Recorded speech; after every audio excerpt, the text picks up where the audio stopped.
পর্ব ২১। আপনার স্বামীকে কেউ নিয়ে যাচ্ছে না ম্যাডাম, একটু ধৈর্য ধরুন, আমাকে অন্তত কল ব্যাকটা করতে দিন। টুট করে কল কেটে যেতেই রিত আবারও হাসলো। ফোনটা হাতে নিয়ে স্ক্রিনের দিকে তাকিয়ে রইল অনেক পলক।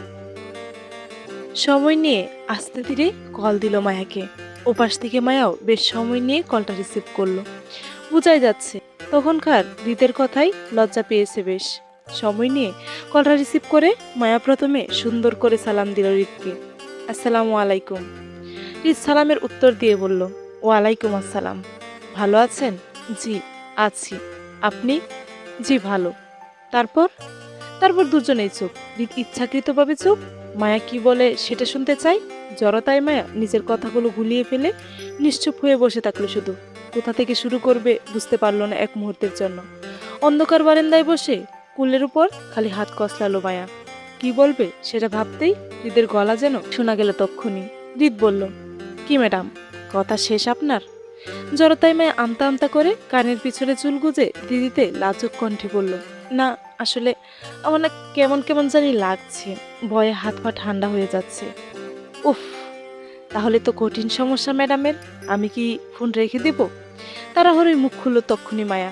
না করে বলল, এই না না, ফোন রাখবেন না প্লিজ, আমার কথা আছে। তাড়াহুড়োই রীতির কথা বলতে আগ্রহ প্রকাশ করে লজ্জায় ছিটিয়ে গেল মায়া। ফোনের ওপাশ থেকে মায়ার স্বামী নামক মানুষটা নিশ্চয় মায়াকে বেহায়া ভাবছে। সেটা ভেবেই মায়ের মন খারাপ হলো। এত কষ্ট করে স্বামীর সামনে নিজের একটা ভালো ভদ্র পার্সোনালিটি প্রকাশ করতে চেয়েছিল মায়া, অথচ নিজের বোকামির জন্য মায়া ধরা না পড়ে যায়। আবার মায়া নিজের বোকামিতে চাপিয়ে আবারও ভদ্রতা দেখিয়ে সরি বলল। সরি? কেন? আসলে তাড়াহুড়ো এভাবে বলতে চাইনি, কিন্তু আমি তো ওভাবেই শুনতে চেয়েছিলাম। হৃদের কথার পৃষ্ঠে কথা খুঁজে পেল না মায়া। জড়তায় মায়া এদিক সেদিক লাদক দৃষ্টি ঘুরালো। দুজনের বিয়েটা সম্পর্কের কথা বলতে চায় মায়া, কিন্তু কিভাবে শুরু করবে সেটা বুঝতে না পেরে খানিকটা চুপ রইল মায়া। ফোনের ওপাশ থেকে গাড়ির শব্দ পাওয়ায় চট করে মায়ার ঘুর ভাঙল। এখন রাত প্রায় 12টার অব্দি। এত রাতে লোকটা কোথাও যাচ্ছে কি? কৌতূহলে মায়া জানতে প্রশ্ন করলো। হৃদকে বলল, গাড়ির শব্দ পাওয়া যাচ্ছে, আপনি কি এত রাতে কোথাও যাচ্ছেন? হৃদ তার সুন্দর চুলগুলো হাত চালাতে চালাতে বাইরে অন্ধকারময় রাস্তায় চোখ ঘুরিয়ে বলল, বউয়ের টানে তার শহরে যাচ্ছি দেখা করতে। হৃদের সহজ সরল উত্তরটা যেন মায়ের মাথায় বিস্ফোরণ ঘটল। মায়া স্বামী বিবাহিত কথাটা যেন আকাশ ভেঙে পড়ার নেই চমকে উঠল মায়া। স্তব্ধতার নেই মৃদু চেঁচিয়ে বলল, কি? আপনি বিবাহিত? হ্যাঁ। মানে কি? কি মানে কি? বিয়ে করব না? পুরুষ মানুষ বিয়ে না করে থাকা যায় নাকি? বিয়ের বয়স হয়েছে, তাই বিয়ে করেছি। মায়া অতি ভদ্র সাজার কোঠা তক্ষণে শেষ হলো। রাগে হিসিয়ে গালি দিয়ে বসলো হৃদকে। কটমট করে বলল, অসভ্য লোক, বউ রেখে দ্বিতীয় বিয়ে করিস? তুই জানতিস না তোর বউ আছে? দ্বিতীয় বিয়ে কেন করতে গেলি? মায়ের হুট করে রেগে পেকে আগুন হয়ে যাওয়াটা হৃদের কাছে স্বাভাবিক লাগলো। যেখানে তীব্র অধিকার জন্ম নেই সেখানে এর আগে দু চারটি গালি শোনা যায়। তাছাড়া হৃদ মায়ের কাছে অপরিচিত। হৃদ খান বলে নয়, বরং মায়ার স্বামী হিসেবে গালি শুনেছে, তাই হজম করে নিল স্বামী হয়ে। মায়ের রাগকে উস্কে দিয়ে খেয়ালি করে বলল হৃদ, বউ রেখে কোথায় বিয়ে করলাম ম্যাডাম? আমার বউ তো নাই, বউ পলাতক। বউ নেই বলেই তো দ্বিতীয় আর তৃতীয় বিয়েটা করতে হয়েছে আমায়। দরকার হলে আরো একটা করব। ইসলামে 4টে বিয়ের সম্মতি দেই, আমি তোমাদের 3টে করেছি। আপনাকে পেলে আরো একটা করব, তারপরে শেষ, আর করব না। হৃদের দুঃখে কেঁদে ফেলল মায়া। এত কষ্ট করে নিখুঁত স্বামীর খোঁজ করাটা বোকামি হয়েছে মায়ার। সেই দুঃখে মায়া কেঁদে উঠে হৃদকে গালি দিতে দিতে বলল, অসভ্য, ইতর, লুচ্চা লোক, এতগুলো বিয়ে করিস?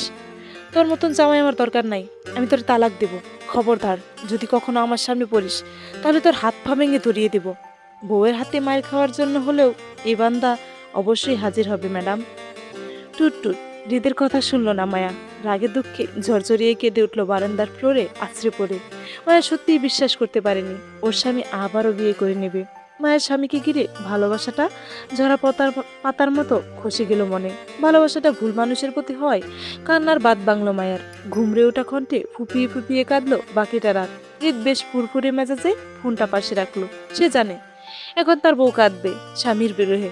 কাঁদুক, এতে সে মোটেও কষ্ট পাচ্ছে না, বরং ভীষণ শান্তি অনুভব করছে। যাক, আজকের রাতটা তার শান্তিতে কাটবে।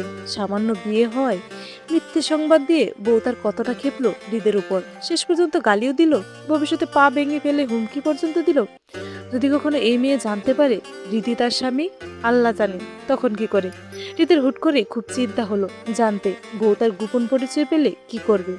এখনকার মতো এত অস্থির হবে স্বামীর জন্য, নাকি পরিচিত হৃদ খান ভেবে বইয়ের পিছিয়ে যাবে হৃদ থেকে। চোখ মুখ অন্ধকার করে কলেজের ক্যান্টিনে টেবিলের উপর মাথা ঠেকিয়ে বসে আছে মায়া, সঙ্গে জুই, শ্রেয়া, নাদিয়া বসে। মায়ের মন খারাপের কারণ এতক্ষণে সবার জানা। জুই অবশ্য এত বিরক্ত, আগে থেকেই মায়াকে সাবধান করেছিল যাতে অচেনা স্বামীর চক্রে না ফাঁসে, তারপরও ফাঁসত। এখন লোকটা পূর্ব বিবাহিত হতে পারে, সেটাও অস্বাভাবিক কিছু না, বরং স্বাভাবিক। হয়তো মায়া লোকটার জীবনে পড়ে এসেছিল, তাছাড়া প্রত্যেকের একটা আলাদা পার্সোনাল লাইফ থাকতে পারে। কিন্তু মায়া এতে অস্বাভাবিকভাবে রিয়াক্ট করায় জুই খানিকটা ক্ষুব্ধ।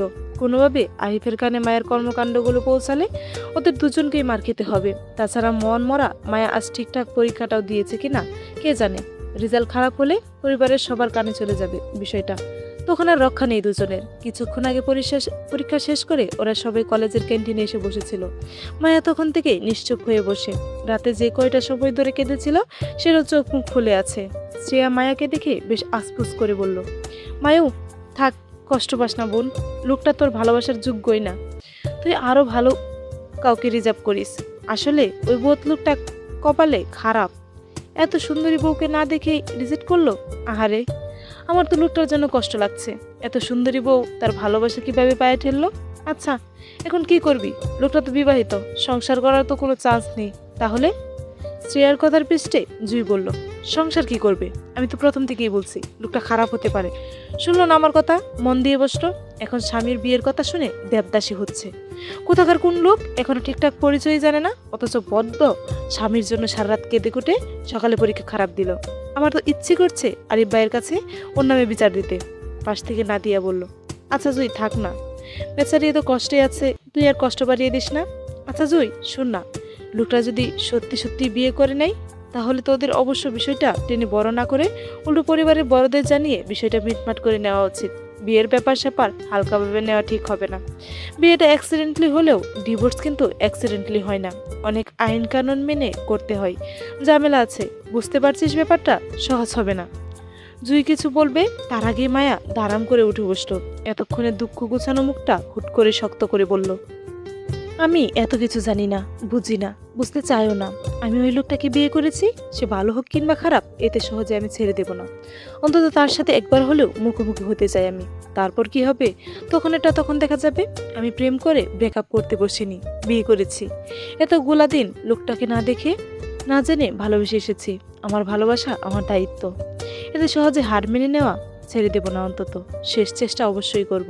তাছাড়া আমার মন বলছে লোকটা আমাকে মিথ্যা বলছে, সে বিবাহিত নয়। হয়তো আমার মন পরীক্ষা করতে এমনটা করেছে, আমি তাকে খুঁজে বের করব। মায়ের কথায় হতভম্ব জুই, শ্রেয়া, নাদিয়া। এইরকম একটা পরিস্থিতিতে স্বামীকে না দেখে কিভাবে অন্ধবিশ্বাস করা যায় সেটা মায়াকে না দেখলে হয়তো কেউই বিশ্বাস করতো না। মায়ের জেদে শ্রেয়া, নাদিয়া হতভম্ব হলেও জুই বেশ রাগে তিল মিলিয়ে উঠল। মায়া নিজের জীবনে এমন অচেনা একটা মানুষের পিছনে ছুটে খারাপ করে সিদ্ধান্ত নিল এবার যেভাবেই হোক মায়া আরও পাগলামো বাড়ার আগেই আজকের মধ্যে আরিফের সঙ্গে এ বিষয়ে কথা বলবে। পরে যা হবার হবে, অন্তত মায়ের পাগলামোকে আর সায় দেওয়া যাবে না। ঠিক হবে না বলে মনে করল জুই।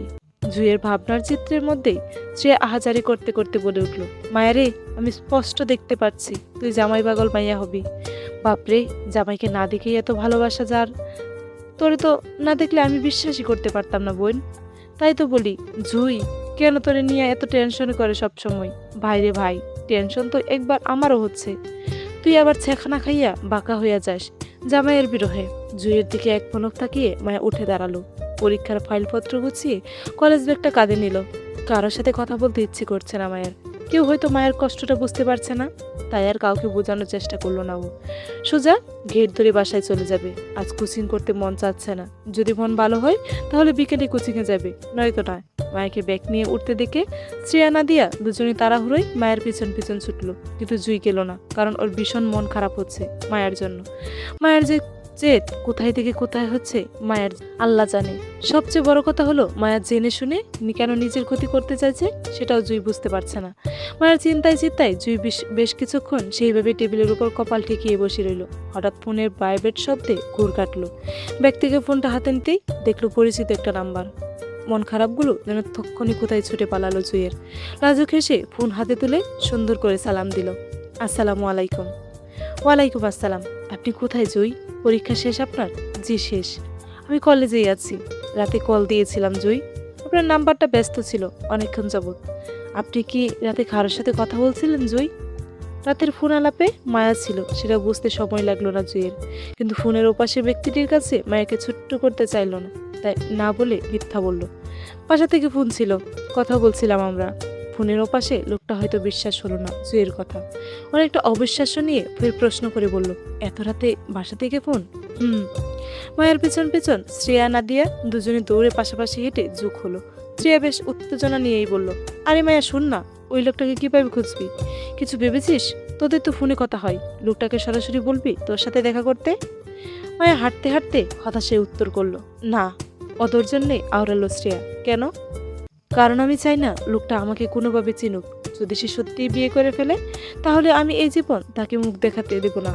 তাছাড়া স্বামীর খোঁজ আমি একা করেছি, সে আমার খোঁজ করেনি। ওনার হয়তো আমার কথা মনেও ছিল না এতদিন, আমার ফোন করাতে হয়েছে। তাই আমি স্বেচ্ছায় তার সামনে দাঁড়িয়ে নিজেকে আর ছোট করতে চাই না। আমি অন্য কোনোভাবে লোকটাকে খোঁজ নেব লুকিয়ে, তার পরিচয় আমি অন্যভাবে সংগ্রহ করব। মায়ের ঘুরিয়ে পেঁচিয়ে কথায় অধৈর্য হলো শ্রেয়া। আগের নেই বলল, কিন্তু কিভাবে? তুই তো কিছুই জানিস না লোকটার সম্পর্কে, তাহলে খুঁজবি কিভাবে? মায়া হাঁটতে হাঁটতে আর চোখে শ্রেয়া আর নাদিয়ার কৌতূহল ভরা মুখটার দিকে তাকিয়ে বলল, লোকটার নাম আব্রাহাম, ঢাকায় থাকেন। তার ফোন নাম্বারটাও আছে আমার কাছে। তাছাড়া হাফেজ সাহেবের ছেলে সুমন বলেছিল লোকটা নাকি অনেক প্রভাবশালীর মধ্যে কেউ। নিশ্চয়ই ওই ফোন নাম্বারটা দিয়ে ওনার তথ্য জোগাড় করতে পারবো আমি। মায়ের কথার পৃষ্ঠে সে আর কিছু বলার মতন পেল না। নীরব ভাবুক হয়ে হাঁটতে লাগলো মায়ের সঙ্গে। কিছু দূর হেঁটে রাস্তায় মাথায় আসতেই দেখতে পেল আসিফকে এলাকার একজন ছেলেদের সঙ্গে দাঁড়িয়ে কথা বলতে। হয়তো রাজনৈতিক বিষয়ে কোনো পরামর্শ দিচ্ছে আসিফ তাদের। ভাবুক শ্রেয়া হুট করে কি যেন দারুণ একটা বুদ্ধি পেল। মায়ার সমস্যা সমাধান চেয়ে উৎফুল্লতায় বলল, এই মায়া শুন শুন, আমার মনে হয় তোর আসিফ ভাইয়ের থেকে সাহায্য নেওয়া উচিত। উনি তো ঢাকায় থাকেন হৃদ ভাইয়ের সঙ্গে, সবকিছু চিনে নাও।